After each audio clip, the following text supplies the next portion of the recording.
Hey there, welcome to Learning Labs. Today we're in meteorology and we're in chapter 3 talking about climate. Specifically here we're at 3.8 talking about severe storms.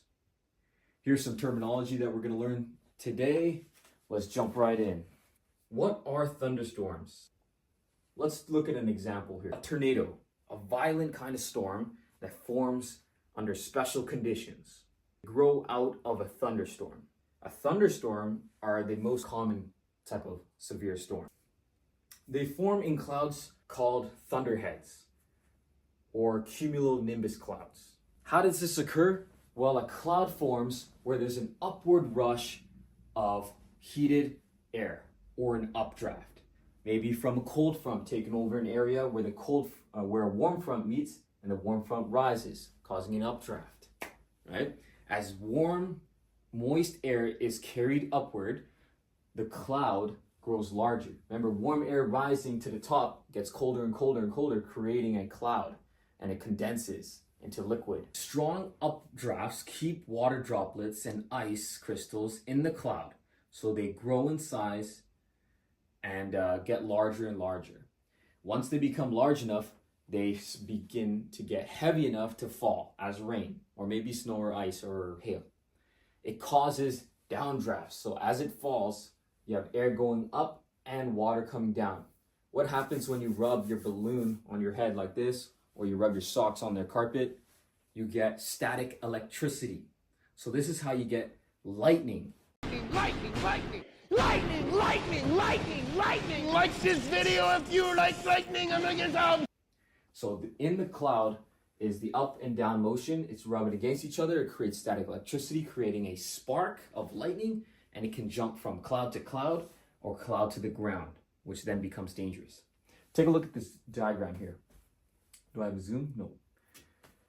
So here, top one, the air moving up, warm air rises, and then heavy rain starts to fall, creating a electromagnetic field with positive and negative electrons, eventually causing static electricity. Let's look specifically at tornadoes. So a tornado is a runaway convection cell. If you remember, a convection cell is cold coming down, heating up, going back up as hot, cooling down, and then dropping as it's cold. Okay, really easy. Hot air rises, cold air drops. When the updraft of a convection cell is really strong, the air rushes in from all sides at high speeds. The air curves into a spin, chasing the lower pressure. Okay, this lower pressure even more. Speed of the wind in the tornado is not the speed of which the tornado moves across the ground. Okay, it spins very fast, but it's not correlated to how fast the tornado covers different parts of the region. All right. It changes direction continually. It goes here, then it's here, then it moves here. It's kind of unpredictable based off the pressure pattern in the region. And the pressure pattern is changing because it's a runaway convection cell. If you want to try out the Fast Lab, making a mini tornado, give it a shot.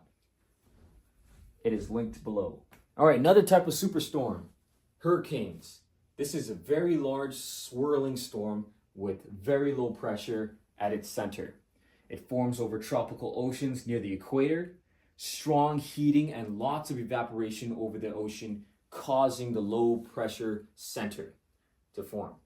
Check a look at that diagram up there. You can see how it moves. The Coriolis effect causes the winds to spiral counterclockwise in the northern hemisphere, as we learned before, and clockwise in the southern hemisphere.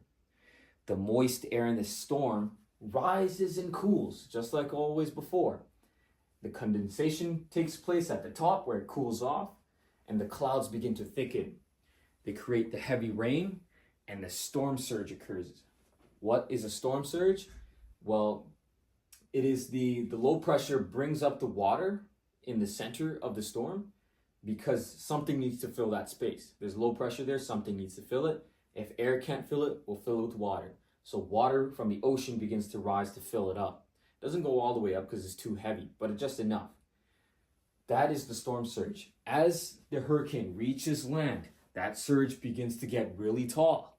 and it crashes on land almost like a tsunami, flooding the entire region, forcing water on shore, adding to the storm surge. Okay, so not only do you have rapid winds taking the trees and taking the buildings and flying your kids in the air, now you have a huge water surge taking over and flooding everything else. So taking a look at the diagram, this is a cross section of a hurricane. Really cool.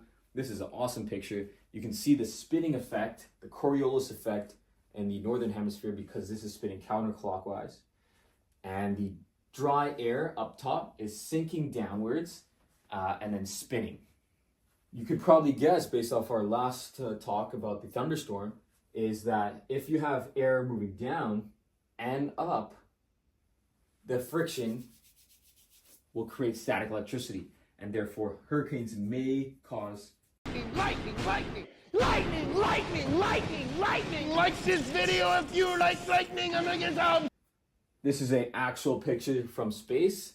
What it looks like as a hurricane forms on the Earth. This is over one of the tropical oceans, and you can see the direction of wind is a counterclockwise, meaning it's in the northern hemisphere, so above the equator. So how can radar track storms? This is how we can track weather patterns of storms and hopefully predict storms and maybe even help people out and prepare them before the storm arrives. We use radar. Okay, they are clues in the movements of the fronts. This is how we can predict the future. Really cool stuff here. It's the formation of low pressure areas over the ocean. So Doppler radar, if you don't know, radar stands for radio detection and ranging. Okay, it works by sending out radio waves, kind of like echolocation with bats, but we send out radio waves, they bounce back to our system and our sensors, and it draws up a picture of what's going on outside there. Okay, radio waves are very long, so they can travel extreme distances. So you can tell if rain is moving toward or away from somewhere. Okay, spotting the spinning motion in clouds, that's when we get the real answer to where the hurricanes are. All right, another lesson linked below the video here, where you can practice your severe storm knowledge as well as extend it a little bit. All right, that wraps up 3.8, all about severe storms. Up next, we got 3.9, which is all about climate.